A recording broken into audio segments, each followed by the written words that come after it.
दोस्तों, जय हिंद। सरकार या आरबीआई क्यों रेट ऑफ इंटरेस्ट में वृद्धि करती है तथा क्यों रेट ऑफ इंटरेस्ट में कमी करती है? यदि देश में महंगाई है तो सरकार फिर रेट ऑफ इंटरेस्ट में वृद्धि करेगी। रेट ऑफ इंटरेस्ट में वृद्धि होने से लोन महंगे होंगे, लोन महंगे होने से ईएमआई महंगी होगी, ज़्यादा होगी, लोगों के हाथ में पैसा कम बचेगा, लोग कम मांग करेंगे। लोग जब कम मांग करेंगे तो कीमतों में कमी आना शुरू हो जाएगी। तो महंगाई को कंट्रोल करने के लिए सरकार जो है वो रेट ऑफ इंटरेस्ट को बढ़ाती है। अब इस महंगाई को कैसे मापा जाता है? इसके लिए सरकार के पास एक टूल है, सीपीआई, कंज्यूमर प्राइस इंडेक्स।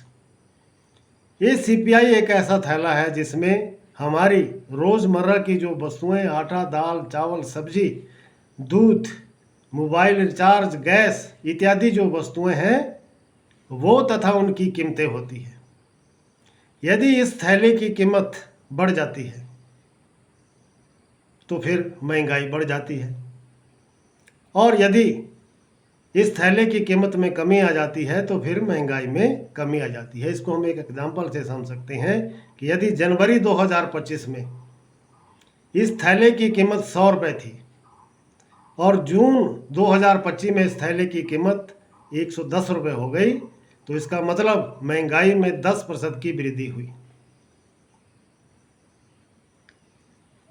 इसी प्रकार यदि सरकार रेट ऑफ इंटरेस्ट में कमी करती है, जैसे कि अभी की गई हाल ही में, क्योंकि देश में महंगाई इतनी ज़्यादा नहीं थी, महंगाई में 4% की कमी आ गई है, तो अब सरकार ग्रोथ को सपोर्ट करना चाहती है। तो ग्रोथ को सपोर्ट करने के लिए सरकार को जो रेट ऑफ इंटरेस्ट है उसमें कमी करनी पड़ी। जब रेट ऑफ इंटरेस्ट कम हो गया तो लोन की जो ईएमआई है वो भी कम होगी। लोन की ईएमआई कम होने से लोगों के हाथ में पैसा जो है वो ज़्यादा बचेगा, वो ज़्यादा मांग करेंगे।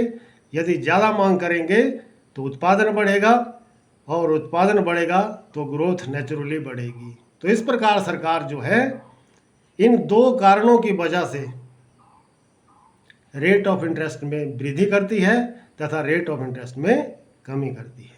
Thank you for watching this video.